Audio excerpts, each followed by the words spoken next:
Salut Samir, Salut Julien. salut à toi qui nous écoutes et bienvenue dans ce nouvel épisode de ce podcast, La Systémique du Bonheur. On te vient avec un super beau sujet aujourd'hui, et d'ailleurs c'est même un double sujet, puisque ça va faire l'objet de 2 épisodes de podcast. Parce qu'on a tellement de trucs à te dire, et ben Ah ouais. que on va faire ça sur 2 épisodes. On va éviter de te prendre 2 heures de ton temps d'un coup là, ça va être un peu trop. Si ça se trouve, On, on non, veut te tu sais, préserver. ça va les arranger, hein, je sais pas. Donc on parle de quoi, Samir? Alors aujourd'hui, on va parler de comment en fait la bonté peut transformer ta vie. En fait, la bonté a un super pouvoir et Mhm. la science l'a démontré également. La science a démontré justement que les actes de bonté au quotidien peuvent nous aider à nous sentir mieux, plus en harmonie et plus heureux. Ouais. Et d'ailleurs, on tient ici à mettre vraiment en avant, en fait, ce qui nous a inspiré pour justement cet épisode. Ouais, Et ce qui nous a inspiré, c'est la biologie de la bonté. Donc en fait, c'est des auteurs, on a Immaculata De Vivo et Daniel Lumera, ouais, qui sont à l'origine justement de de cet ce livre. ouvrage, et ils se sont appuyés sur des études de psychologie positive et de la philosophie védique, donc pour justement parler de tout ça. Et finalement, l'objectif, Samir, qu'on a avec cet épisode auprès des personnes qui écoutent la systémique, Mmh. c'est quoi? Alors l'objectif, ça va être justement que nos auditeurs, que toi qui nous écoutes, tu vas comprendre les bénéfices scientifiques et psychologiques concrets de la bonté, de l'optimisme, de l'indulgence et de la gratitude. Et vu qu'on est dans la systémique du bonheur, bah, en fait, ça connecte pleinement avec notre mission dans ce podcast-là. La raison de vivre de ce podcast-là, c'est justement le bonheur. Également, bah, ça va te permettre de comprendre que d'intégrer des pratiques de bonté au quotidien Mmh dans ta vie, en fait, bah, va avoir un potentiel qui va te permettre de pouvoir t'améliorer, grandir, mh. Mmh. mais aussi pour nos coachs Mmh. qui nous écoutent également, mais en fait, ça peut, toi, t'aider en tant que coach à améliorer ton approche de coaching. Ouais, tout Hein. à fait. Alors, peut-être pour commencer ici, imagine, ferme les yeux quelques instants, sauf si tu es au volant de ta voiture ou en train de marcher ou de faire du vélo. Ferme les yeux, imagine une clé simple et accessible à tous, capable d'ouvrir les portes d'une meilleure santé, d'un bien-être accru et même d'une longévité prolongée. Ouais. Cette clé, elle existe et son nom pourrait te surprendre. Elle s'appelle la bonté. Et Mmh. c'est de ça dont on va te parler aujourd'hui. C'est là-dessus qu'on va se concentrer pour cet épisode, mais aussi pour le prochain, puisqu'on t'a dit que c'était un long épisode. Et si Ouais. nous on dit que c'est que c'est long. Bah oui, oui, parce que c'est ça, c'est sûr. Hein, vous inquiétez pas, aujourd'hui on vous fait un épisode rapide, 40 minutes plus tard on y est encore. Fait que, voilà, Exactement, on t'annonce la couleur. totalement. Alors Julien, du coup, on va commencer par la première partie de ce Mhm. podcast-là, qui sont les fondements scientifiques de la bonté. Ouais. Donc, en fait, il faut partir du principe que la bonté, c'est une stratégie d'évolution, d'accord? Mhm. C'est une stratégie qui a été et qui l'est toujours, en fait, centrale dans l'évolution et la survie de l'humanité. Parce que la bonté, elle permet de développer un sentiment d'appartenance avec les autres. Elle permet de Mhm. créer aussi une cohésion des groupes sociaux et ça, sans avoir justement tu sais, à menacer l'autre, à mettre Mhm. des pressions, à désigner des ennemis communs. En fait, ça Mhm. permet vraiment d'unir les gens autour de quelque chose. Contrairement à ce qu'on peut voir aujourd'hui où certaines personnes utilisent C'est des ce que j'allais stratégies, dire. c'est Mhm. ça, des stratégies où je Mhm. vais menacer les autres pour avoir ce que je veux. Bah là, en fait, la bonté, elle permet justement de co-créer, de cohabiter tous ensemble et de pouvoir créer un environnement qui est beaucoup plus harmonieux. Peut-être que tu voulais dire quelque chose que je n'ai pas dit, Julien. Bah, en fait, oui, il y avait un point qui me venait ici, avant de continuer, c'est que on s'en rend pas toujours bien compte, mais si on est arrivé jusqu'ici dans l'espèce humaine et dans notre capacité à créer et à maintenir des sociétés en place, après il y a des évolutions, et cetera. Et quand je parle de société, c'est la société humaine, hein, c'est pas des compagnies, des Ouais, entreprises. Mais on a oublié, je pense, une essence importante à ça, c'est que sans collaboration, sans entente, sans confiance, sans partage, sans intérêt pour l'autre et pour le groupe, on n'en serait jamais arrivé à ce stade-là. Donc, toutes les stratégies qui sont, tu sais, où il y a quand même beaucoup de personnes qui ont une portée publique, peu importe le domaine, qui prônent qu'il faut se fermer, qu'il faut se protéger, qu'il faut rejeter l'autre, qu'il faut condamner, qu'il faut tout un tas de choses. Mais en fait, si on suit cette logique-là, c'est la fin de l'espèce humaine, c'est la Mmh. fin du fonctionnement humain. Parce que on ne serait jamais arrivé là si on n'était pas en mesure, pas à toutes les échelles certainement, mais globalement de pouvoir être dans la collaboration, dans l'entraide, dans le soutien, dans le partage, parce que ben, sans ça, ça ne fonctionne pas. Et tu vois, ça me fait penser aux tribus Ubuntu, ou Ubuntu, je sais plus comment on dit, Ubuntu je crois, Mmh. où Ouais. justement il y a ce partage où l'autre, en fait tu existes et tu as un rôle à jouer pour que l'autre puisse vivre. Et l'autre vit et a un rôle à jouer pour que toi, tu puisses vivre. Tu vois, c'est comme un écosystème qui s'équilibre. Il y a un peu cette scène, puis après on continue, c'est parce que ça me traverse l'esprit ici, où tu as plusieurs personnages qui ont une très très longue cuillère à la main pour attraper la nourriture qui est au centre. Donc c'est comme si tu avais une grosse marmite au centre, tout autour tu as un fossé énorme, et puis tout autour de ça, tu as des personnes avec des super grandes cuillères qui viennent chercher la nourriture dans justement cet espace-là. Et ils sont tous là à essayer de se battre pour dire ben, je vais prendre ce qu'il y a dans ma cuillère, etc. Mais c'est 10 fois trop grand, en fait, tu peux pas te nourrir avec ta propre cuillère. Et en fait, commencent à se battre, et à un moment donné, il y en a un qui comprend que bah, la nourriture qu'il va chercher, elle est pas pour lui, mais elle est pour la personne qui est à l'opposé. Et que la personne qui est à l'opposé, c'est elle qui va la nourrir en retour. Et que finalement, on a un peu ce rôle, tu sais, d'être là, de se soutenir, de partager. Et c'est sûr que bah faut remettre au placard son ego, faut pas être égoïste, faut penser plus large que son propre plaisir, que son propre bien-être immédiat. Mmh. Mais si on n'a pas ça, bah, du coup, l'évolution humaine, elle est super compliquée, en fait. Parce qu'on Mmh. ne peut pas, tu sais, tu le nommais là, c'est une évolution qui est indispensable à la survie. Donc c'est hyper important, en fait, que, les choses se fassent dans cette dynamique-là. Donc voilà, ça c'est ce que je voulais, partager. Mais un des points justement qu'on s'était noté, c'était une étude en fait, qui s'est faite à l'université d'Oxford en 2018. Et Ouais. cette étude-là, elle a démontré que les participants rapportaient un niveau de bonheur extrême après avoir intentionnellement pratiqué des actes de bonté pendant seulement une semaine. Et en fait, ce qui ressort de cette étude, bah, c'est qu'il y a un lien direct qui est suggéré. Et non seulement il est direct, mais en plus il est rapide entre la bonté et le bien-être dit subjectif. Donc ça veut dire le bien-être que tu estimes vivre et ressentir toi dans ton expérience. Donc Mmh. en clair, plus tu fais du bien autour de toi, bah plus tu vas te sentir bien.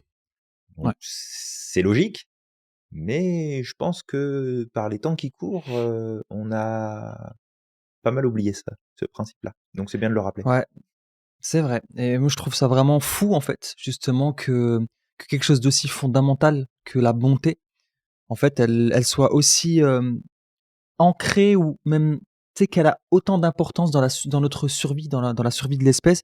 Surtout que depuis que je suis petit, tu sais, j'entends des paroles comme «trop bon, trop con», tu vois? Que c'est Mmh. toujours les méchants qui réussissent et cetera et en fait, pourquoi? Parce qu'on est venu comme apposer sur la question de la réussite, on est venu apposer en fait, des termes.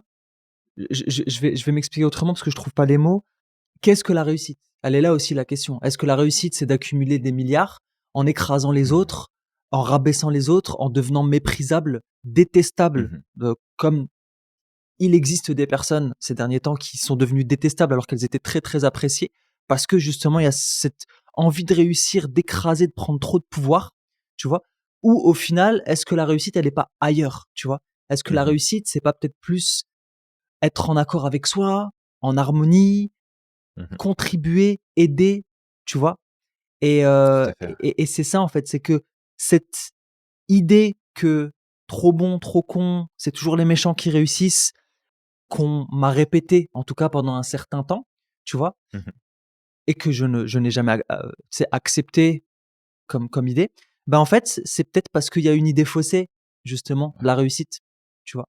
Il y a cette idée faussée-là de la réussite Mmh. et tu sais, je me rappelle juste comme ça, quand j'étais, encore une fois, dans le monde de l'entreprise, pendant un moment, je cherchais un emploi et des fois, je tombais sur des Mmh. pépites, tu vois? Des offres d'emploi super sympas et moi, ça me gênait pas de le partager avec mes collègues. Tu sais, si j'avais des collègues, je sais, qui cherchaient un emploi, ils dans le même domaine, ils disaient: «Bah, tiens, regarde cette offre d'emploi, ça elle est super sympa, tu devrais postuler» et je me rappelle, j'avais un de mes collègues qui me disait: «Ben, mais pourquoi tu fais ça, en fait?» Je dis: «Bah, pourquoi je devrais pas le faire?» Il me dit: «Bah, parce que toi aussi tu es en train de chercher. Pourquoi tu m'offres cette offre d'emploi, potentiellement que moi demain, je vais être pris et toi pas, en fait? Tu es en train de, tu sais, Mmh.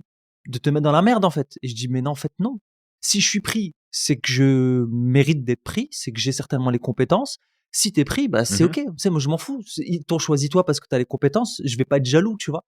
Et tu vois, ça me rappelle ça en fait, pour d'autres personnes, ça va être: «Ben non, je vais tout garder pour moi parce que j'ai pas envie qu'on me prenne quelque chose». Alors qu'au final, si ça se trouve, toi, tu vas pas être Mmh. pris et tu prives ton ami potentiellement de quelque chose, tu vois?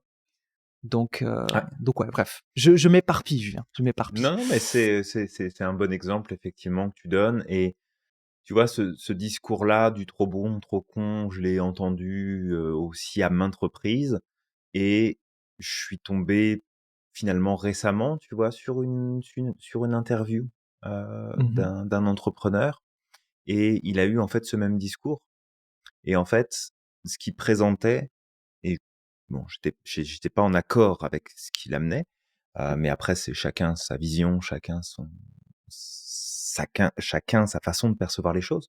Mais Mmh. grosso modo, pour lui, si tu veux, il disait: «Bah, en fait, dans mes débuts d'entrepreneur, j'étais super sympa, puis les gens se sont servis de moi, puis les gens ont abusé de moi et finalement, bah, je suis devenu un vrai connard et en devenant un Ouais. vrai connard, bah, j'ai beaucoup plus réussi.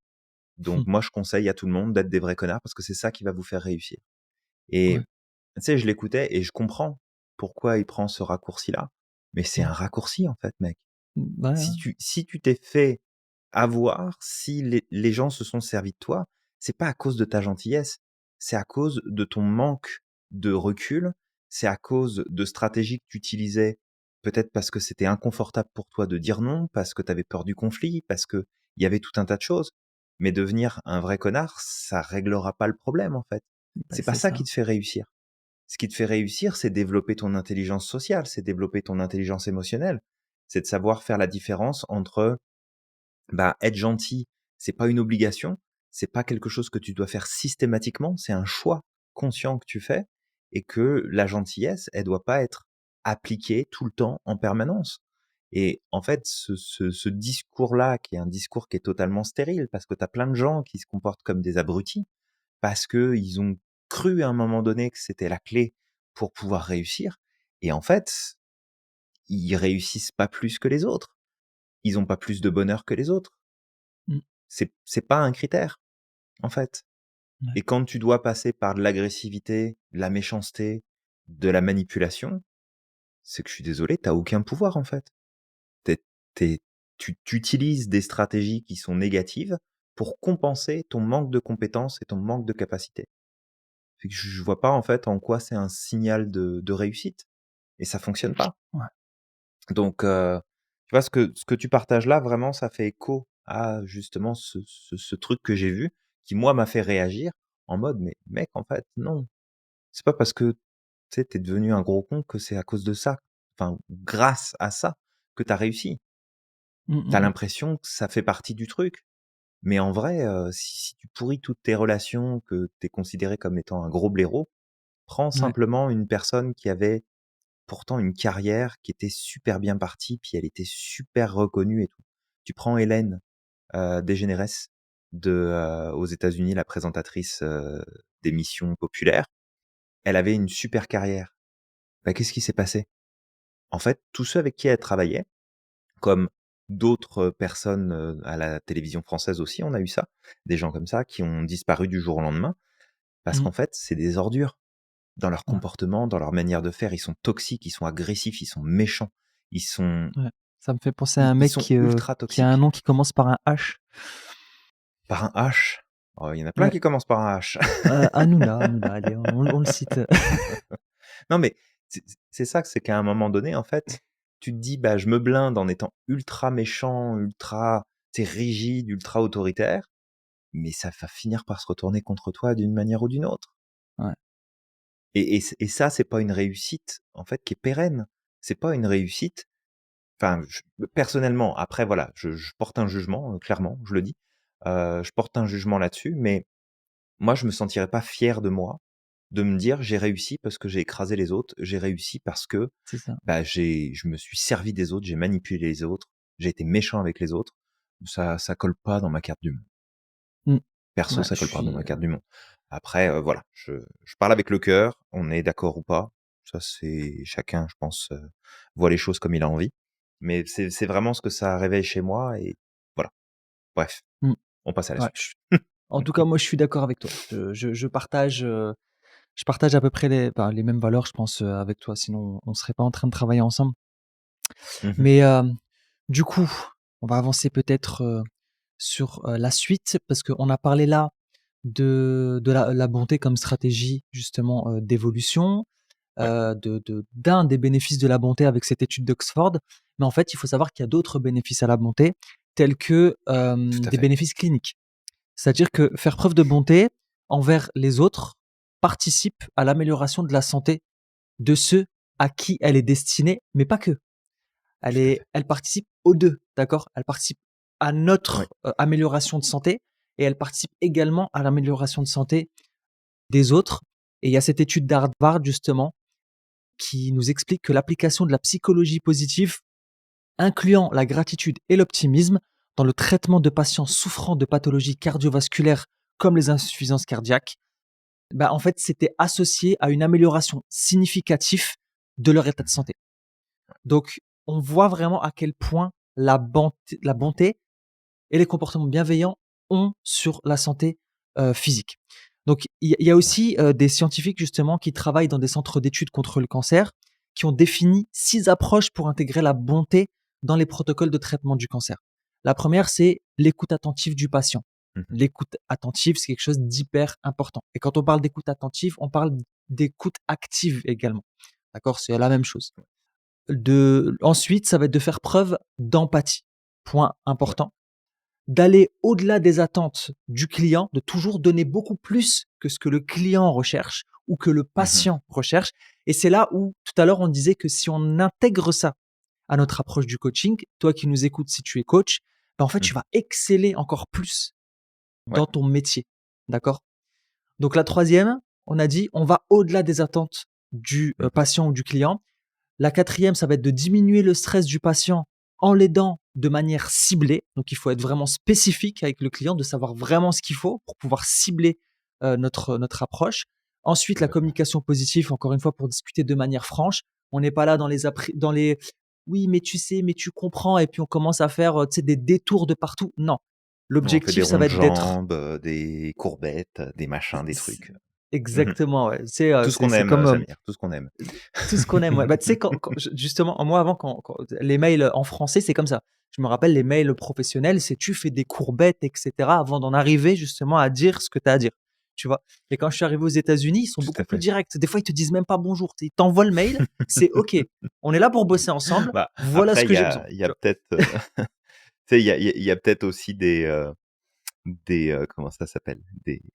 Des des convenances sociales qui sont quand même bien de garder, mais je sais pas si tu te Oui, souviens, Samir, mais on avait fait justement un épisode là-dessus, sur le fait de l'importance de la franchise et l'importance de oui, oui, dire les oui, ouais. choses telles qu'elles sont, avec, tu sais, les bonnes formes, bien Bienveillance, évidemment. ouais. On n'agresse pas les gens et on le fait pas dans un but négatif, mais Mmh. justement d'avoir cette dynamique-là et clairement que, bah, ce type de communication positive et attention, hein, peut-être là-dessus aussi, hem, j'ai un truc qui me vient en tête, mais je pense que c'est important de le préciser, c'est que quand on parle de communication positive ou de psychologie positive, ça veut pas dire qu'on rejette le négatif. Bien Une sûr, bien sûr. communication Mmh. positive, c'est pas on parle des petits oiseaux qui chantent et des licornes, dans le ciel sur les Ouais, arcs-en-ciel, on fait pas l'autruche, quoi. d'accord? Non, non, on fait pas l'autruche. On parle aussi des choses qui fonctionnent pas, on parle aussi des choses qui sont pas bonnes, qui sont désagréables, qui sont négatives, qui ont un impact négatif. Mais avoir une communication positive, en fait, ça s'applique absolument sur tous les domaines, sur tous les sujets. Donc, Ouais, on essaye de l'appliquer le plus possible. bien sûr. Ouais, totalement. Ouais et c'est ça, en fait. C'est pour ça, cette franchise, en fait, elle doit juste pas être là pour blesser l'autre, elle doit Mmh. être là pour l'aider à avancer, pour lui apporter quelque chose. Donc en fait, Oui. de le faire de façon positive. Mais tu sais, tu peux très bien dire quelque chose qui peut être mal pris, qui peut être douloureux, mais Mmh. de façon positive. Et c'est ce qu'il faudrait, tu vois? Plutôt que dire à la personne: «Non, tout va bien», alors que la personne elle est je sais pas, elle va crever demain, tu vois? Oui. Enfin voilà, je dis ça, c'est assez, hard le l'exemple que je donne, mais tu vois, Mais c'est non, tu juste, es en pleine forme, tu vas voir demain, ça ira bien. c'est ça. Et après, à côté, tu as aussi des spécialistes Mmh. qui sont là et qui va dire: «Tu vas crever demain», comme ça et sans empathie, sans quoi que ce soit. Mais encore une fois, je critique pas ces personnes. Ces personnes-là, mais ces spécialistes-là, ils en voient tous les jours. Tu sais, au bout d'un moment, certainement, peut-être qu'ils développent des mécanismes de Bah, ils se défense, blindent, mais ouais. et du coup, ils le disent de cette façon-là, sans les formes. Mais Mmh. voilà, l'empathie, en tout cas, c'est important, et cette communication positive. Et peut-être le dernier des points, Mmh. des 6 points, c'est d'offrir un soutien aux familles. Ça, c'est hyper important. Si dans ton approche, tu D'accord. intègres ces 6 aspects, ben, en fait, tu pourras avoir une portée beaucoup plus grande. Ah, encore une fois, Oui, après dans le coaching, on n'a peut-être pas ce côté-là, en lien avec les familles, d'accord? Mais, tout à a fait. adapté en fonction de justement de ce que tu proposes.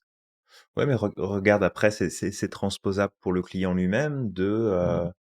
tu sais, ça reprend cette stratégie dont on parle quand même assez souvent, cette stratégie cognitive de la personne qui vit justement des états difficiles, qui vit des états dépressifs, où on l'a déjà dit, on va le redire encore et encore parce que c'est au cœur du process. Mais si tu passes ta vie à regarder ton nombril et à regarder tes problèmes et en fait à faire fi de ce qui se passe autour de toi et de te déconnecter socialement des gens qui t'entourent sous prétexte que tu vas pas bien, ben, en Mmh. fait, ça va ruiner tes chances de retrouver un équilibre, ça va ruiner tes chances de progression. Fait que le simple fait de dire, tu sais, là, tu donnes l'exemple de offrir un soutien aux familles dans le cadre justement de l'application de la bonté, de la psychologie positive, dans les études qui sont menées, par rapport au cancer, ben, en fait, tu l'appliques sur tout.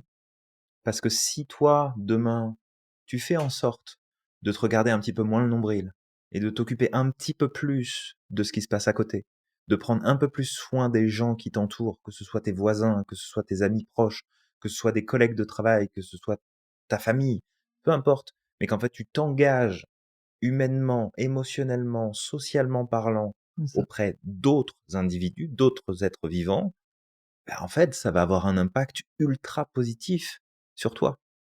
Parce que l'isolement social, c'est un des piliers qui va venir détruire ton bonheur, qui va venir détruire ton équilibre psychologique et émotionnel, qui va venir détruire ta santé. T'isoler, c'est pas la bonne stratégie. Et si tu as juste à regarder toutes les personnes qui vont, et je fais pas une généralisation, c'est un fait, toutes les Mmh. personnes qui vont être dans une forme de déséquilibre, quelle qu'elle soit, qui vont être dans de l'addiction qui prend beaucoup de place, qui vont avoir des problèmes sur lesquels ils vont se concentrer, ils vont se désocialiser, et à partir du moment où ils sont désocialisés, c'est la dégringolade.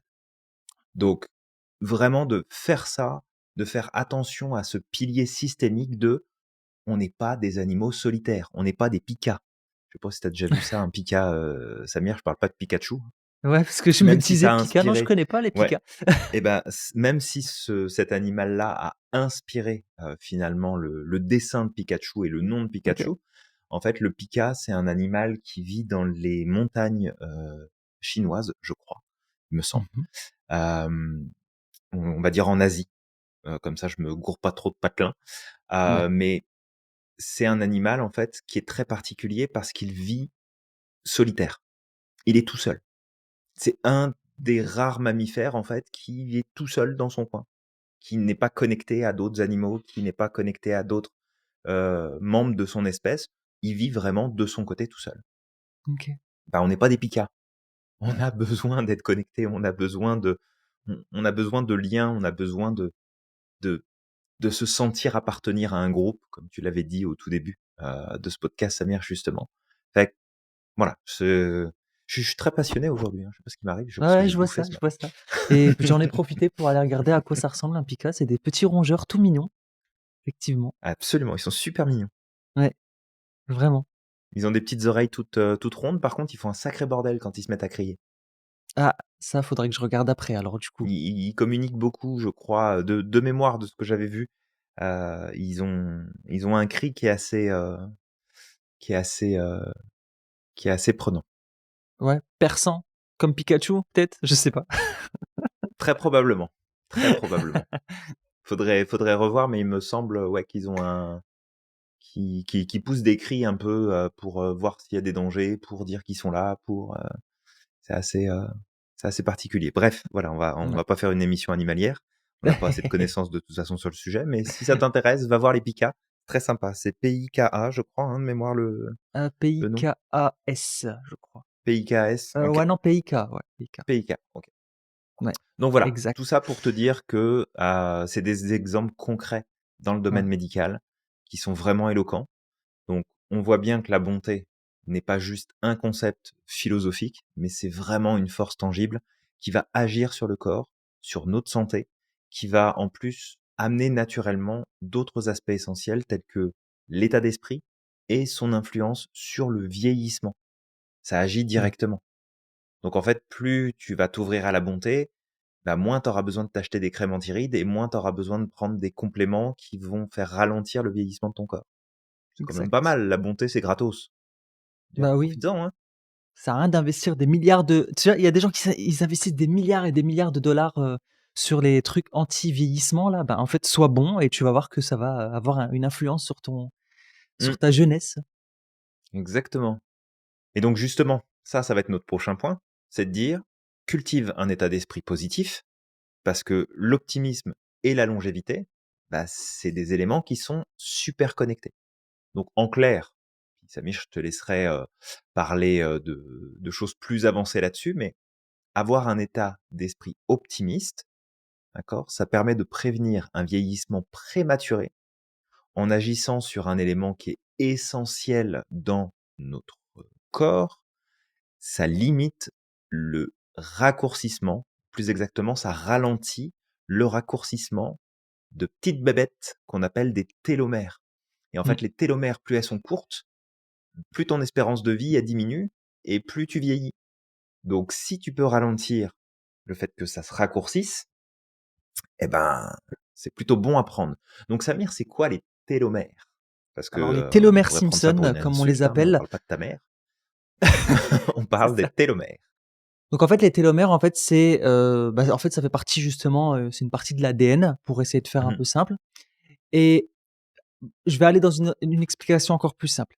Imagine que ton ADN, c'est comme une bougie qui est allumée, d'accord? mhm, Et en fait, à chaque fois qu'il y a une cellule qui se divise, en fait, cette bougie, elle fondait. En fait, c'est comme une bougie qui fond, d'accord? mhm, Donc en fait, au bout, justement, aux extrémités de cette bougie, il y a une couche protectrice qui s'appelle les télomères.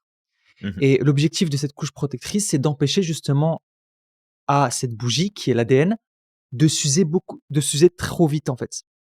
Donc, tant qu'il reste des télomères, la cellule, tu sais, mhm, elle va continuer de briller, en fait. Tout va bien. Mais une fois qu'il y a plus les télomères, bah, la lumière, elle s'éteint. Et bah, en fait, si c'est une cellule ou autre, bah, elle va arrêter elle va mourir, en fait. Donc, mhm, j'essaie de faire un peu simple. Imagine juste, si tu veux garder une image très simple, tu vois, imagine que ton ADN, c'est comme une bougie, d'accord? Et qu'en fait, cette couche protectrice sur le coin, c'est les télomères et ça permet justement d'éviter que cette bougie, elle fonde beaucoup trop vite. Une fois qu'on a plus de que les télomères sont usés, bah, à ce moment-là, généralement, on parle de dégénérescence, tu vois? mhm. Parce que là, Ouais, c'est la bougie, elle commence à se consumer définitivement. Donc tout voilà, à j'ai fait. essayé de faire simple. J'espère que c'était Non, bah, simple, Julien. Je sais pas si tu me diras si, ouais, bah, c'est une bonne image, tu vois. Il y a l'expression qui dit de brûler la chandelle par les deux bouts. quand on fait Oui, n'importe quoi ah oui, avec j'aime notre bien vie, celle-là, ouais. Ouais, ouais. qu'on fume comme un pompier, qu'on n'arrête pas de boire, qu'on court de partout, qu'on est stressé, qu'on est sous pression, que il y a cette expression-là, peut-être que toi qui nous écoutes, tu l'as déjà entendu, de brûler la chandelle par les 2 bouts ou Ouais. brûler la bougie par les 2 bouts, peu importe. Bah, en fait, c'est un peu cette idée-là. C'est que oui, quand on vient au monde, bah, on peut naître avec des télomères qui sont plus longs ou plus courts. Ouais, Et ouais, ça a un lien direct avec notre espérance de vie. Alors si t'arrives ouais. rien entre-temps, bah, tu sais que tu vivras plus ou moins longtemps. Mais après, c'est tout l'environnement finalement dans lequel tu vas évoluer. Est-ce que tu vas te nourrir correctement? Est-ce que tu vas faire du sport? Est-ce que tu vas bien dormir? Est-ce que tu vas te reposer? Est-ce que tu vas avoir une vie qui est plutôt calme ou plutôt stressante? Est-ce que tu vas te mettre beaucoup de pression? En fait, il y a tellement de facteurs qui rentrent en jeu. Et l'avantage, c'est être optimiste et opter pour la bonté. Bah, tout ça, en fait, ça va t'aider à maintenir un écosystème et du coup des habitudes sociales, des habitudes comportementales, des habitudes de pensée, des habitudes émotionnelles. En fait, on s'en rend pas forcément compte, mais toutes ces actions-là, c'est d'aller chercher comment est-ce qu'on peut apporter de la bonté autour de soi, comment est-ce qu'on peut moins se concentrer sur notre petit nombril comme si c'était le centre de l'univers, puis s'ouvrir plus à ce qui se passe autour. Mais c'est pas forcément des actions qui sont compliquées dans le quotidien. Mais toutes ces petites choses-là, ça va avoir un impact direct, ça va influencer directement ton espérance de vie et la qualité aussi de vie que tu vas avoir à plein de niveaux différents. Donc je trouve que cette image de la bougie, Samir, Ouais. elle est plutôt cool. Ouais, bon, bah, c'est cool et justement, tu sais, ça me fait penser quelque chose, cette image de la bougie, parce que tu disais qu'il y a des gens qui naissent avec des télomères qui sont plus courts et que c'est Mmh. lié à l'espérance de vie. Bah, en fait, le truc, c'est que si tu en prends soin, ça va, d'accord? Techniquement, tu devrais vivre un certain nombre de temps. Mmh. Si tu te mets à avoir des mauvaises habitudes, comme être colérique, d'ailleurs, une fois, j'avais entendu une étude comme ça, je l'ai pas devant les yeux. Est-ce qu'il Mmh. faudrait me confirmer justement si tu en as entendu parler ou pas, Julien, qui disait que justement quelques minutes de colère usaient beaucoup plus rapidement les télomères. Maintenant, je sais pas. Je dis ça avec, C'est possible, hein, parce qu'en ouais, fait, la colère va produire énormément de cortisol, ouais, sur le temps où effectivement où tu vas vivre la colère, parce que c'est un état de stress qui est très intense, la c'est colère, ça. qu'elle Ouais. soit maintenue à l'intérieur ou exprimée. Et le problème, oui et non, c'est que si la colère fait partie de tes stratégies émotionnelles régulières, ça veut dire que tu es régulièrement en colère, bah, le problème, c'est que tu surcharges ton système de cortisol, entre autres, il n'y a pas que ça, mais le seul moyen que ton système a de pouvoir se débarrasser du cortisol qui est présent, c'est de solliciter tes défenses immunitaires. Et le problème, c'est que si tu es tout le temps en colère, bah, tes défenses immunitaires, elles sont tout le temps sollicitées pour se débarrasser du cortisol, ce qui fait que tu Mmh. deviens beaucoup plus sensible aux infections, aux agressions bactérielles, microbiologiques, au stress, à tout un tas de choses en fait qui se passent. Et du coup, bah, tu fragilises ton corps. Donc, pour moi, ça ferait du sens que Ouais. ça vienne influencer directement la stabilité, la longévité de tes télomères. Un petit peu comme si on parlait de choses, tu sais, quand on parle des télomères, ça me fait toujours cet effet-là de se dire: «Tiens, c'est comme si on avait une civilisation à l'intérieur de nous, des Mmh. petits bonhommes là qui sont en train de travailler pour maintenir notre système en vie» et que, bah, à chaque fois qu'on fait un truc qui est pas bon pour nous, pour notre santé, pour notre équilibre, bah, tu vas les voir puis tu sais, tu les écrases là, comme une fourmi par terre, faut pas faire ça aux fourmis, elles nous ont rien fait. Ouais. Un peu cette image-là. Exact, ouais. Ouais, bah, justement parce que tu as dit que la colère, c'était un état de stress intense. Bah, le stress, le tabac, toutes ces mauvaises habitudes, en fait, Mmh. participent justement à, l'accélération du raccourcissement des télomères. J'imagine même, bah, du coup, les comportements Exactement. addictifs comme l'alcool et tout ça. Donc en Oh fait, bah, tout ce qui ne c'est te fait pareil, pas ouais. du Mmh. bien va venir raccourcir tes télomères et du coup, bah, si je sais pas, hein, peut-être que, à ta naissance, tu avais, une espérance de vie de, 50 ans, 80 ans, 90 ans, ben, en fait, à force, à chaque fois de venir intégrer toutes ces choses, bah, qu'est-ce qui Mmh. se passe? Tu viens les raccourcir à chaque fois. Ouais, Donc, tout à fait. tu Puis te ça repousse tues à pas. petit feu. Ouais, Ça repousse pas les télomères. c'est ça le problème, ouais, ça ne repousse pas. Bah, en tout cas, Exactement. de ce que j'avais lu sur le sujet, ça repousse pas. Il y a beaucoup d'études, et de recherches qui sont faits justement pour, ralentir et potentiellement réactiver ces télomères, mais OK. de mémoire, ça ne repousse pas. Ouais, non, non, ça Donc repousse pas du tout. Après voilà, le truc c'est faut que pas déconner. si toi qui nous écoutes, tu bois depuis je ne sais pas quel âge et cetera, ou tu as ces mauvaises habitudes-là, c'est OK. Il suffit juste là, aujourd'hui, de te reprendre en main et tu pourras, permettre encore une fois à ces télomères de Mmh. s'user beaucoup, moins rapidement. C'est juste ça. Ouais. Ouais, Voilà. surtout pas, c'est super ce que tu partages là, Samir, parce qu'il faut surtout pas se dire: «Ah ouais, j'ai 60 ans maintenant, j'ai bu toute ma vie, de toute façon c'est foutu, c'est trop tard». Mais non, en fait, c'est jamais trop tard. Mmh, Tu peux mettre des choses en place, donc essaye d'y penser au moins, c'est d'aller, ça. d'aller dans une meilleure direction pour toi. On te demande pas de vivre une vie de moine, ecclésiastique, d'accord? Mmh. Mais fais en sorte de prendre un peu plus soin de tes télomères. C'est ça et tu vois ça c'est vrai que ça m'inspire parce que je vois, tu sais Mmh. En Algérie, par exemple, où, j'ai mon grand-père qui est décédé comme à un âge assez avancé. Il devait avoir déjà Mmh. 92 ans, 93 ans. J'ai ma grand-mère, que Dieu lui permette d'avoir une longue vie encore, qui a Mmh. aujourd'hui 95-96. Et en fait, le truc, c'est qu'en Algérie, il y a pas ce stress qu'on peut voir en France où, tu vois, les gens, Pas ils la vont au même travail, dynamique, ouais. mais Mmh. tu sais, ils travaillent, mais le soir, quand ils rentrent chez eux, ils pensent plus au travail. Tu sais, ils sont là, ils profitent, des fois ils tu sais, ils se posent, tu sais, ils ont des habitudes de vie qui, je trouve, sont quand même assez saines, beaucoup plus Mais légères. vous avez encore, beaucoup les cellules familiales aussi qui font partie de la Il y culture, a ça aussi, oui, où effectivement, vous ouais, êtes ouais. Très ensemble, vous proches, partagez ensemble, vous ça célébrez beaucoup de choses ensemble, vous êtes connectés, exactement, ouais. Ils que ce s'entraident, soit, tu sais, ici au Canada, Québec, que ce soit aux États-Unis, que ce soit en France ou dans d'autres pays d'Europe. On a beaucoup plus de distance. Alors, c'est pas moi qui vais dire ça, je suis à plus de 6000 bornes de ma famille, bien sûr. donc il y en Mmh. a de la distance. Bah, Après, on je suis s'organise. loin aussi, hein, Heu, même si je les appelle tous les jours. C'est vrai mais que mais l'idée, c'est aussi qu'il y a ça, peut-être, qui joue beaucoup, ouais, sûrement. dans cette dynamique-là.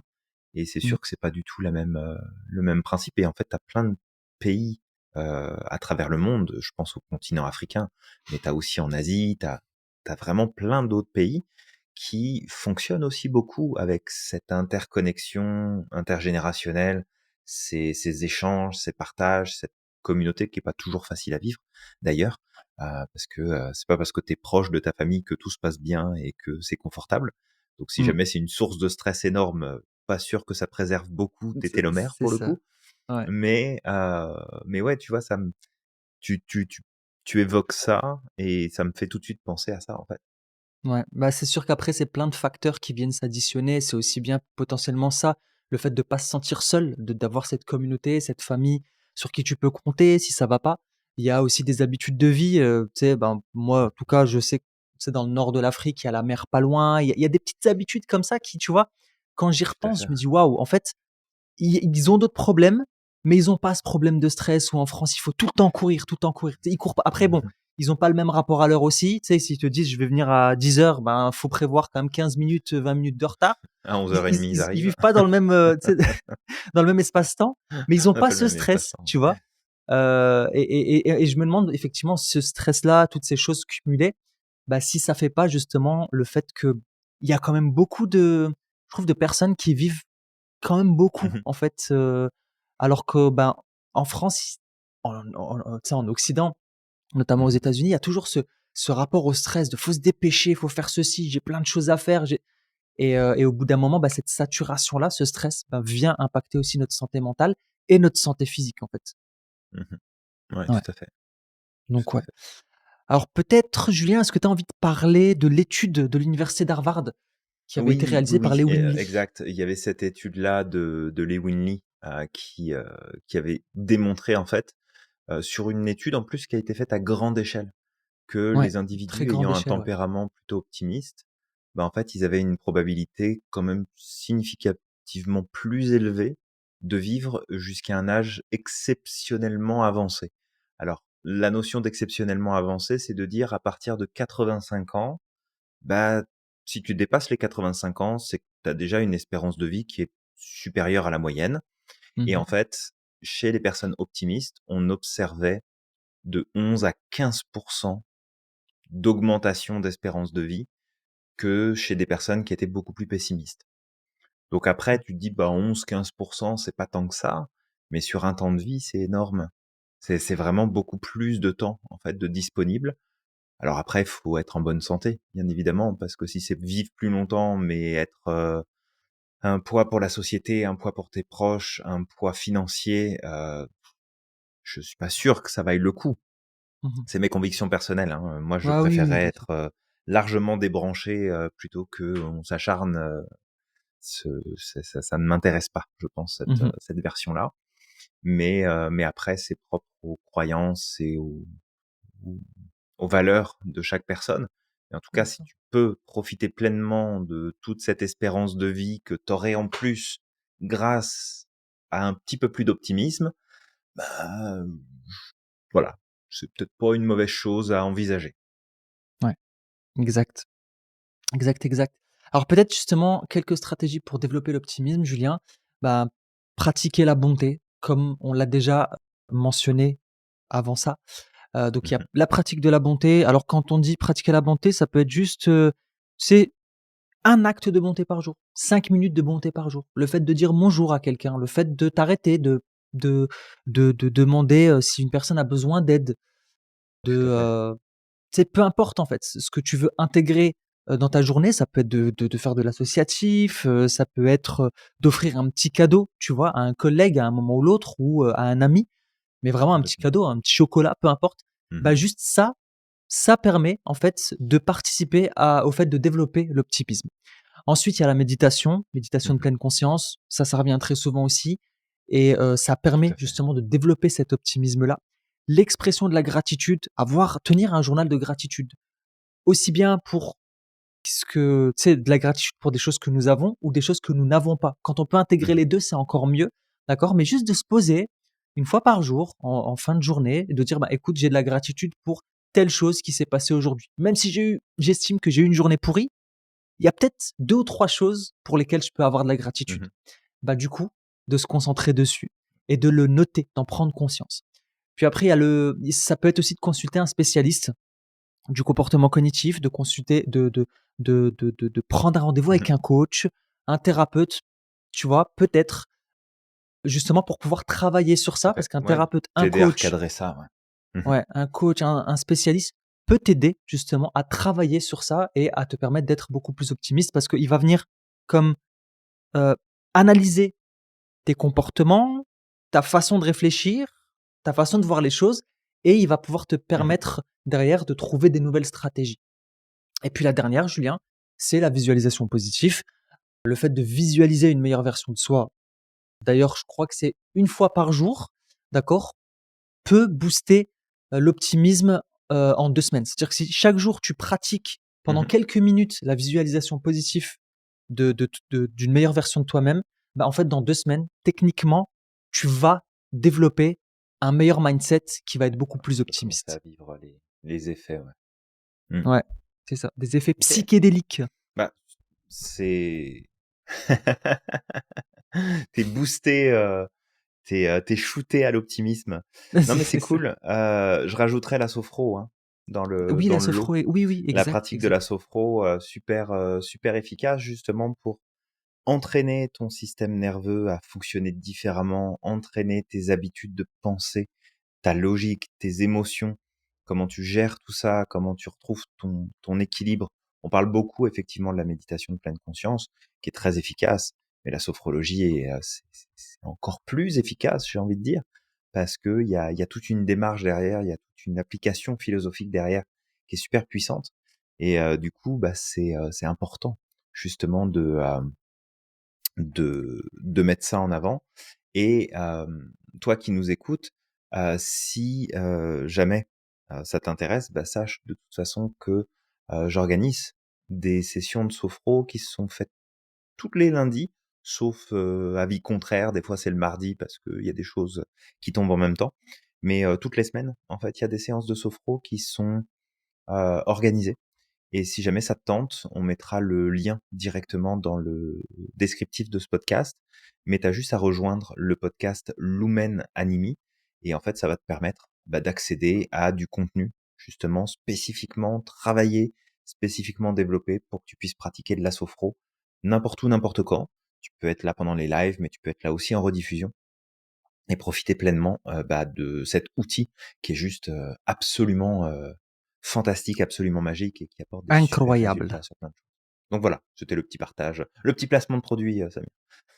Ouais, bah, c'est très bien. Merci Julien, justement, parce que c'est vrai qu'on Avec parle plaisir. beaucoup de notre offre aussi de on parle beaucoup de ce qu'on propose en coaching, mais on parle moins de la sophrologie. Donc je trouve intéressant et ces lives-là, bah, d'ailleurs justement Julien, je vais y revenir, je pense les prochains, week-ends. C'est vrai que je Mmh. participais au live du lundi et puis là, bah, Tout à fait. j'ai mis ça de côté. Mais je pense Bah, que tu as j'en ai beaucoup de besoin choses, également en ce à moment, gérer aussi, hein, donc ça ouais, mais justement pour mmh. pouvoir, pour pouvoir je pense, tenir sur la durée, bah, je vais avoir besoin justement un peu plus de ça. Parce que, bah, quand tu cumules beaucoup trop de Ouais. choses là, ça au bout d'un moment tu peux plus, c'est pas gérable. Donc ouais. Ouais et puis, tu sais, d'ailleurs, tu partages ça, puis, bah, c'est cool que tu partages ça aussi avec tout le monde et le truc qui est important à comprendre, c'est que, bah, souvent, on va avoir ce réflexe, c'est de se dire: «Bon, je ferai ça plus tard, je reprendrai plus Mmh. tard» et cetera et arrivé le moment où, tu sais, on arrive à saturation, bah, on reprend. Puis, je veux dire, ça, c'est un truc assez commun pour la plupart des gens, mais c'est de garder en tête que, en fait, le plus important, c'est de le faire quand on n'a pas besoin. C'est C'est de le ça. faire quand, justement, tout va bien, que tu te Mmh. sens bien, que c'est fluide, que ça roule, et cetera. Parce que tout ça, justement, ça te permet de maintenir ce momentum qui est plus positif et du coup, tu as moins de tu sais, tu moins d'efforts à fournir, tu as moins de choses à remettre en place, ce qui peut parfois être difficile. Donc si toi qui nous écoutes, tu avais des bonnes habitudes, c'est des habitudes qui étaient saines pour toi, des choses que tu aimais faire, qui t'apportaient du positif, mais que tu as mis de côté parce que ça allait bien pendant un temps, Hein, beh, garde en tête que c'est justement dans les moments où ça va super bien qu'il faut continuer à les faire. Parce que ouais, c'est justement là où ça agit pleinement et ça se renforce encore plus qu'en phase d'adversité. Mais après, on le sait tous, il y a des moments où on va mettre des choses de côté. Après, on se dit: «Merde, j'aurais peut-être pas dû, je vais reprendre, c'est pas grave». Mais juste d'essayer de garder ce rythme-là parce que, on a tellement vite fait de se faire happer par tout ce qui se passe autour. ouais, Puis, vraiment. on va pas se le cacher là, en ce moment, c'est particulièrement sportif, je pense pour pas mal de monde. Donc, Ouais, c'est voilà, sportif, de se recentrer et de pas trop écouter le bruit qu'il y a autour, même si c'est pas exactement. évident. Ouais, exactement et peu importe où tu te situes, hein, je sais que c'est pas facile. Moi, aux États-Unis, j'ai mes propres trucs aussi, donc c'est vrai que Ah c'est un petit peu bah, drôle, toi, la t'es situation. oui, toi, t'es gâté avec, l'équipe de trompette, Je ne préfère pas en parler, je vais me faire virer demain, Julien. on n'en parle pas, d'accord. L'i Oui, remarque, toi, t'es l'IA encore là-bas. l'IA l'intelligence artificielle est fortement utilisée pour le moment. Mais je prends toute la responsabilité de la chose, si je ne peux plus passer les frontières américaines, ce n'est pas grave. Il y a plein d'autres beaux pays à aller visiter, il y a pas de problème. Hem, Exactement. donc, après tout ça, parce que faut quand même qu'on avance, on a dit qu'on avait un Ouais, long podcast, qu'on allait le faire en 2 épisodes je sais et même là, pas on on est est déjà arrivé bien où. avancé sur le premier. Ah oui, c'est er vrai. Fait que développer ton optimisme, c'est un investissement qui est majeur pour ta longévité, ta qualité de vie. D'accord? Et parfois, les émotions négatives comme la colère, la rancœur, la tristesse, la peur, peu importe, ça peut nous envahir. Mais du coup, c'est bien intégré que la bonté, en fait, bah, elle va nous apporter tout un tas de choses. Et il y a un élément qui est important, qui va être le prochain point qu'on peut amener ici, Samir, c'est la bonté sous la forme du pardon, qui peut Exactement, nous ouais. aider justement à gérer tous ces aspects. Alors, est-ce que tu Ouais, pourrais nous parler ici peut-être un peu, Samir, de comment l'indulgence, le pardon, peut nous amener cette libération émotionnelle qui est très importante pour qu'on puisse reconnecter à ce qui nous fait du bien et nous permettre de progresser dans la bonne direction. en fait, juste de comprendre que le pardon envers soi et les autres, parce que c'est beaucoup plus facile de pardonner les autres que soi, en tout cas moi c'est ce que je ressens, Mmh. c'est un outil en fait de libération et de connexion humaine. Ça permet justement, bah, de se protéger des effets toxiques de la colère Ouais. contre soi ou de la colère contre les autres Et c'est Bouddha qui nous disait que la colère, c'était comme un morceau de charbon brûlant, ardent, qu'on tient Ouais. dans nos mains, en fait. Ben, la personne qui se brûle, c'est nous-mêmes, c'est pas l'autre, en fait. T'as beau l'acheter sur l'autre, c'est toi qui te brûle au final. Ah oui, oui, Donc, c'est vraiment toi qui t'es brûlé là. Ouais, complètement. bah, c'est ça, c'est toi qui te brûle. Et aussi le pardon en fait, surtout quand on parle de pardon authentique, il permet un sentiment de connexion profonde avec le reste de l'humanité. Ça, c'est surtout pour le pardon avec les autres parce que ça te permet de les comprendre, ça te permet de te mettre à leur place et de leur donner, heu, la place qu'ils méritent. Il faut savoir que ce soit tes amis, que ce soit les autres, si tu les traites comme de la merde parce qu'ils ont des comportements qui sont pas bons ou parce qu'à certains moments ils t'ont fait, de mauvaises choses, bah, ça va pas les aider à avancer, en fait. Tu es en train d'entretenir une image dégueulasse qu'ils peuvent avoir d'eux-mêmes, tu vois? Alors que si tu Mmh. relativises, si tu peux leur pardonner, tu leur permets d'avancer, mais tu te permets également à toi d'avancer. D'ailleurs, c'est un point qu'on enseigne à nos étudiants, Bah, c'est c'est que surtout ça, ouais. Mmh. c'est que le pardon, c'est avant tout pour soi et après Ouais. pour les autres. D'accord? C'est un Et je geste dis égoïste vraiment le avant pardon, tout. hein. Mmh. C'est ça, avant tout pour soi parce que il se peut que tu pardonnes quelqu'un et que la personne, elle change pas de comportement, elle s'en va. Mais toi, tu t'es libéré de cette émotion négative. Au moins, tu t'es libéré de cette émotion négative. Pour l'autre, peut-être que ça va avoir un effet positif, peut-être pas. Mais on s'en fout. On commence d'abord par soi de toute façon. Et ou Ouais. pour d'autres Ouais, cas, bah, complètement et ce ouais, point-là, souvent, c'est ça qui bloque, en fait. ouais, Ce côté, où tu te dis: «Bah, non, je veux pas pardonner à l'autre parce que l'autre m'a fait du mal, parce que l'autre c'est m'a ça, m'a fait tout un tas de choses». Mais en fait, pardonner à l'autre, c'est lâcher prise, c'est passer à c'est autre ça. chose et le point qui est important, c'est que le pardon, c'est pas: «Bah, je vais te tendre l'autre joue, puis je vais attendre que tu m'en mettes une». En Exact. fait, c'est aussi te dire et te remettre en question toi, de, bah, je pardonne à l'autre de m'avoir fait subir telle chose, de m'avoir amené sur tel terrain, mais tu prends aussi tes responsabilités en disant, bah, c'est quoi les limites que j'ai pas posées? C'est quoi que j'ai toléré que j'aurais pas dû? C'est quoi que j'ai accepté que j'aurais pas dû? C'est quoi que j'ai choisi ou suivi, bah, que j'aurais dû peut-être faire différemment? Et du coup, bah, te pardonner aussi pour toute cette part de responsabilité que tu as, qu'elle soit concrète ou peut-être plus émotionnelle ou plus spirituelle, peu importe. Mais vraiment ce pardon-là, il est essentiel et c'est une étape qui est avant tout égoïste. Tu le fais pour Mmh, toi. Parce que tu peux pardonner quelqu'un et l'autre peut décider de ne jamais se pardonner, mmh, même si toi tu lui as pardonné. Fait que c'est ça. c'est pas quelque chose que tu donnes à quelqu'un, c'est pas quelque chose que tu enlèves à l'autre. Tu pas en train de soulager sa conscience et tu pas en train de de dire: «Regarde, ce que tu as fait, c'est pas grave, vas-y, reprends ta vie normale, là, puis c'est OK». Non, non, c'est de dire: «J'ai pris acte de ce que tu as fait, voilà l'impact que ça a eu sur moi. Je te pardonne parce que j'ai pas envie de mouliner là-dessus et de ressasser là-dessus pendant des mois, des années, parce que j'ai autre chose à faire de mon temps de vie. Fait que maintenant, ça t'appartient. Deal avec ça, deal avec ce que tu as fait, puis fais ce que tu as à faire pour te pardonner toi. Moi, je l'ai fait. Je suis passé à autre chose. Donc maintenant, avance ou avance pas, d'ailleurs ça t'appartient, mais moi j'avance et je le fais vraiment pour moi. Donc, donc voilà, je voulais juste insister un peu sur ce point-là parce que il y a beaucoup de gens, malheureusement, même avec cette connaissance de la notion du pardon, qui n'arrivent pas encore à le poser aujourd'hui et que ça leur pourrit la vie, alors qu'ils pourraient grandement avancer en posant le pardon pour eux-mêmes. Ouais, exactement, ouais. C'est ça. Bah, je pense que tu as tout dit par rapport à tout ça. Peut-être juste d'amener, l'étude également qui avait été réalisée, donc c'est une étude conjointe, Mhm, d'universités américaines, qui a été réalisée en 2015 sur des femmes âgées de 18 à 65 ans qui souffrent de troubles de stress post-traumatique, donc mhm. TSPT, a, démontré que l'autocompassion incluant le pardon, envers soi-même, j'ai dit TSPT mais c'est PTSD C'est je pense, TSPT. ouais TSPT. Ouais, ouais. J'aurais l'air con, mais c'est pas grave. Donc, du coup, ça a démontré que l'autocompassion, incluant le pardon envers soi-même, contribuait à une réduction significative des symptômes du TSPT et non TSPT, et à une meilleure gestion de la santé mentale. Ouais. Ouais, Ouais, parce que il y a, tu sais, il y a beaucoup ça dans les troubles de stress post-traumatique, donc les PTSD. pour les anglophones.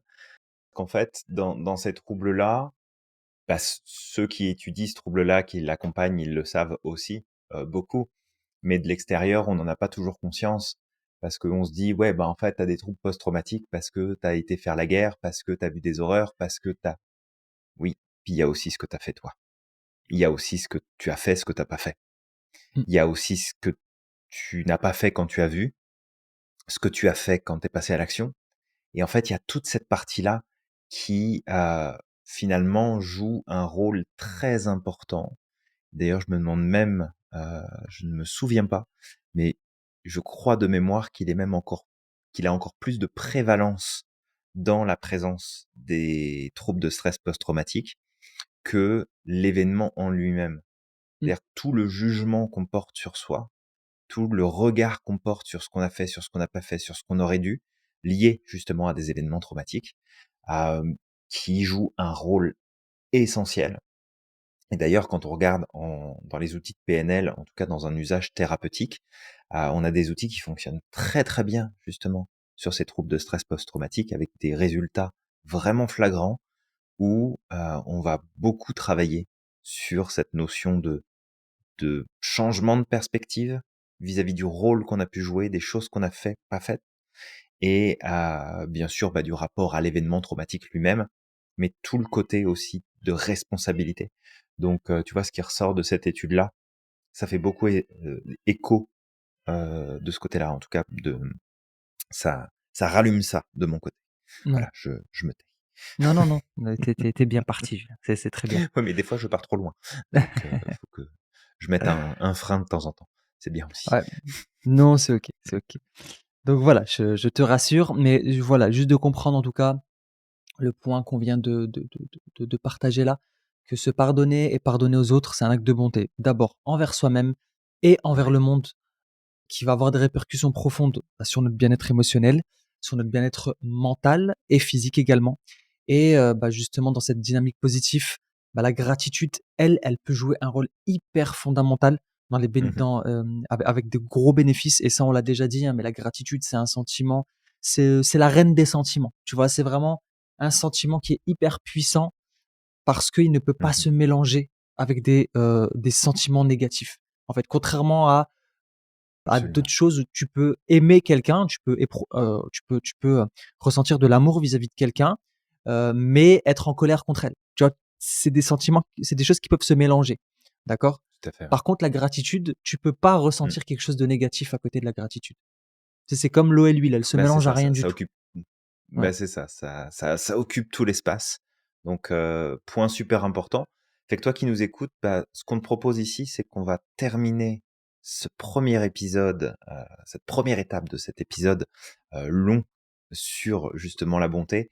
On va te parler ici des pouvoirs transformateurs de la gratitude et puis on se retrouvera du coup la semaine prochaine, c'est ça. pour la suite de l'épisode. Alors, tu parles ici justement de gratitude, Samir. Il y a beaucoup de bénéfices en fait qui sont en lien avec la gratitude.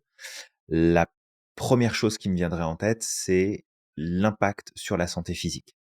Mmh, En fait, il y a une étude de Personality and Individual Differences de 2013 qui a fait une corrélation entre la gratitude et une plus grande attention portée à la santé. C'est-à-dire que les personnes qui vivent, ressentent et pratiquent la gratitude de manière générale sont beaucoup plus enclins à faire des examens réguliers, à faire de l'activité physique, à mieux manger, à mieux dormir, à prendre plus soin de leur environnement direct, en fait, de mettre des choses en place pour maintenir une bonne santé.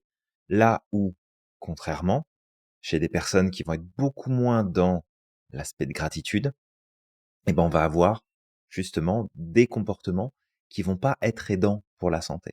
Et d'ailleurs, tu vois, ça c'est un point qui est très problématique, c'est que dans toutes les sociétés où malheureusement on diminue grandement les structures de soutien psychologique aux personnes qui sont isolées, aux personnes qui sont éventuellement addictes, aux personnes qui sont dans les rues, ben en fait, plus on diminue le soutien psychologique, plus on diminue un espace de parole, d'écoute, et justement où on va essayer d'aller amener un maximum de positif, plus on a une augmentation exponentielle des problèmes de santé publique qui vont ressortir justement chez cette population-là. Mmh. Et en fait, c'est là où tout l'aspect systémique est super important. Parce que quand tu as des politiques qui disent ouais mais ça nous coûte trop cher, donc on va diminuer les dépenses qu'on fait au niveau du soutien psychologique, au niveau des structures qui permettent d'avoir de l'écoute pour la prévention au suicide, pour tout un tas de choses, Ouais, bah, c'est ce bah qui est en arrivé, fait, ici. on a des pics de problèmes de santé publique qui ressortent systématiquement derrière parce qu'ils n'arrivent pas à connecter le fait que des décisions qui sont prises sur des choses qui, a priori, apporteront un bénéfice immédiat, vont coûter une fortune à la société, sur du Mmh. moyen et sur du long terme. Et ça, c'est des trucs, moi, ça me sort par les yeux. C'est un truc qui ne fait aucun sens. Parce que je vais rester poli, parce que j'allais être très mal poli, mais OK. c'est un truc, je ne comprends pas comment on peut être aussi borné et aussi bête pour continuer, en fait, de penser sur une logique court-termiste, alors que tout nous montre, puis t'as pas besoin de sortir de Saint-Cyr là, tout nous montre que ce sont des mauvaises décisions. Ce sont des Ouais. mauvais choix. Et là, tu vois, la pratique de la gratitude, il y a ce lien direct, et l'étude, elle est récente, elle est de 2013, qui nous montre que si tu pratiques la gratitude, tu vas prendre naturellement beaucoup plus soin de toi-même, tu vas te mettre au sport, tu vas mieux manger, tu vas faire des choix de consommation qui sont beaucoup plus équilibrés, tu vas prendre soin de ta santé, tu vas faire plus d'examens médicaux, tu vas faire de la prévention pour ta santé. Enfin, il y a énormément de choses, en fait, qui rentrent en jeu. Donc, toi qui nous écoutes, pratique la gratitude ne serait-ce que pour t'assurer d'être en bonne santé pour la suite. Il y a un impact direct. Donc, applique. Super important.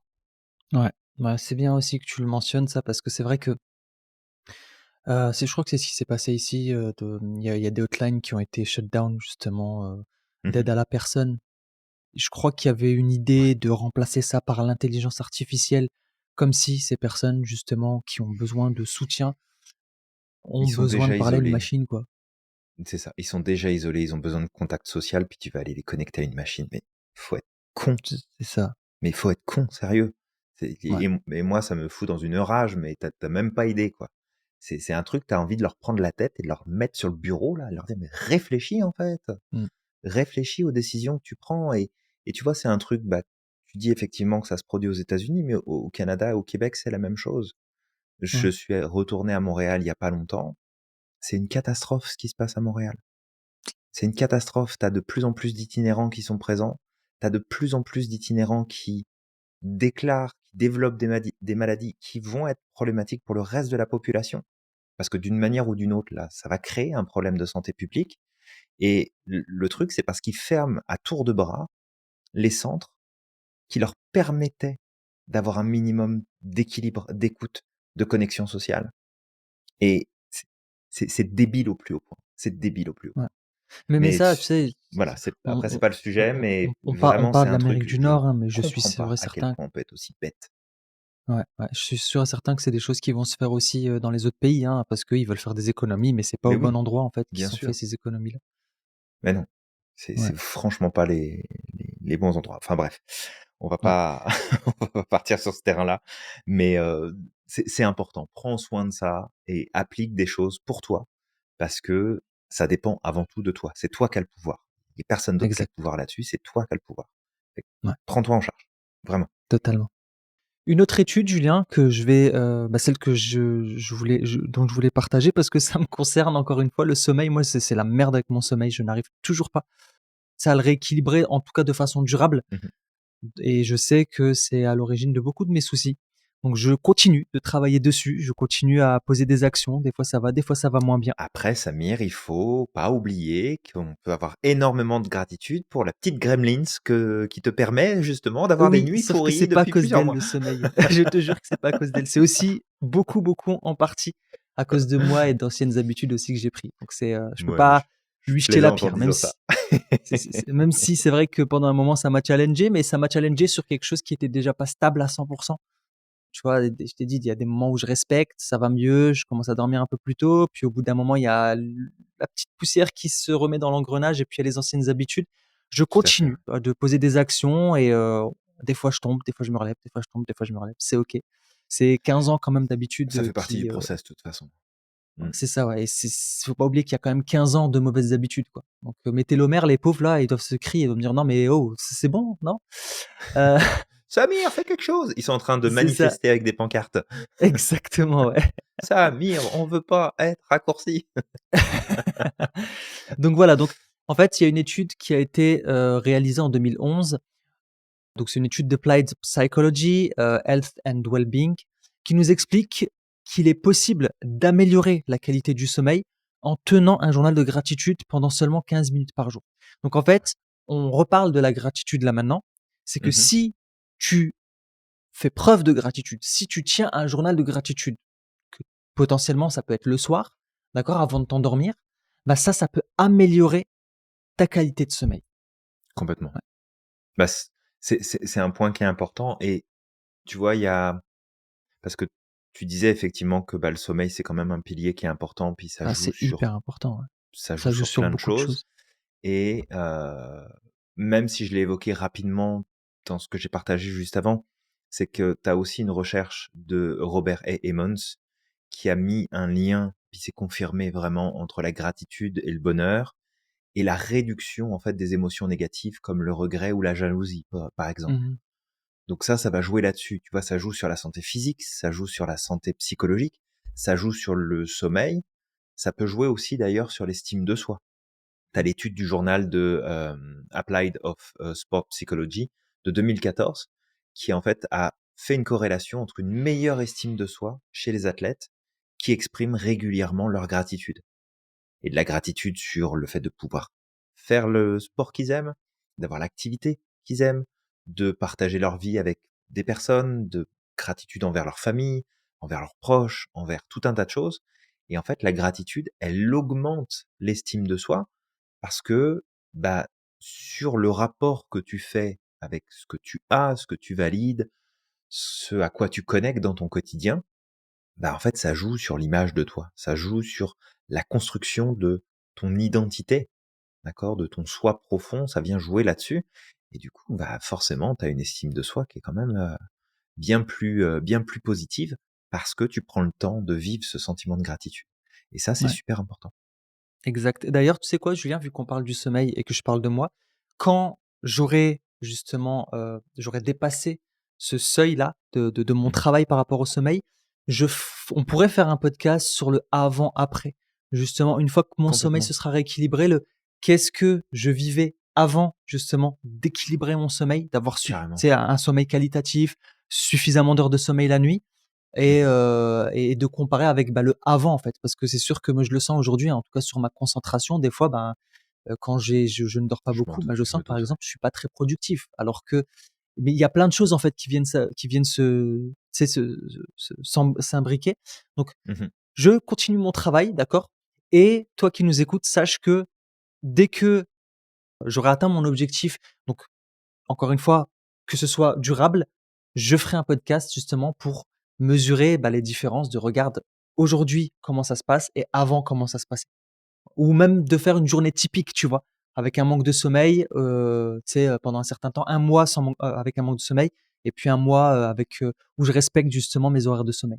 Donc ça Ouais. pourrait être un podcast Ouais, sympa en ça peut tout être cas. super intéressant Ouais, effectivement de faire ça, ce partage en direct. Ouais, ça pourrait être vraiment cool. ouais, On va se programmer ça, Samir. Donc du coup, tu sais ce qu'il te exact. reste à faire. Ouais, il faut que je continue, Comme dans ma comme tu as bien lancée là. fait le tour de ce que ça fait quand tu as un mauvais sommeil et ben, on va aller jouer maintenant, sur la partie qu'est-ce que ça fait quand il y en a un bon? Ouais, mais je vais donner d'autres choses, justement que ça peut faire justement quand j'ai un mauvais sommeil. Mais bon, on s'en reparlera, d'accord? Ouais, avec grand plaisir. Donc pour terminer avec ces points-là, on peut faire référence aussi à une meilleure résilience. Il y a Ouais. l'étude du Journal of Personality and Social Psychology de 2003 qui a mis en avant le rôle de la gratitude dans la résilience des survivants d'événements traumatiques et entre autres ce qui s'est passé le 11 septembre. Et Oui. en fait, la gratitude aide énormément justement à nourrir et à renforcer la capacité de résilience. Et donc la résilience, on en a besoin. On avait fait un podcast d'ailleurs sur la résilience et l'étape d'après, finalement, qui permet d'aller au-delà de la résilience et d'aller dans l'apprentissage de ce que les épreuves nous ont apporté et de grandir justement avec ça. Mais la gratitude va faire partie des piliers, sur lesquels, bah, tu peux t'appuyer justement pour progresser plus efficacement sur cette question-là. Exactement. La résilience, on pourra même parler de l'antifragilité, pareil, qui Mmh. est le niveau C'est au-dessus, ça. mais effectivement, c'est des points qui sont liés. Mmh. Donc heu, donc voilà et puis peut-être un point qu'on peut rajouter, c'est la capacité accrue à se faire des amis, justement, le l'un des pouvoirs de la Mmh. gratitude, c'est que, bah, ça permet justement une très grosse, il y a une étude, ouais, effectivement, qui avait été réalisée, une étude d'Emotion en 2014 qui nous explique qu'il y a une augmentation de la probabilité de créer de nouvelles amitiés en remerciant une personne après l'avoir rencontrée. Donc cette gratitude que tu as vis-à-vis des gens autour de toi qui t'entourent, ça peut être aussi un point important, mais ça peut se faire déjà avec les amitiés que tu as déjà, les membres de ta famille, le Mmh. couple, ton collègue de travail. Vraiment, c'est quelque chose qui peut être appliqué dans tous les aspects de ta vie. Ouais, Ouais, complètement. Et ben, donc écoute, ouais, je pense qu'on a fait le tour parce que, bah, voilà, les bienfaits de la gratitude, c'est étayé par tout un tas de recherches qui sont quand même très solides. Donc, les résultats qui ressortent sont particulièrement impressionnants. Tu peux aller fouiller aussi de ton côté pour mettre plus d'éléments à jour si c'est un sujet qui t'intéresse. On voit bien que c'est une pratique, alors qui est simple, mais c'est pas parce que c'est simple que c'est pas puissant. Donc en fait, applique-la parce que ça va toucher de nombreux aspects de ta vie et de toute façon, on avait fait un podcast, Samir, sur la gratitude, la place que ouais, ça avait, on avait donné des astuces.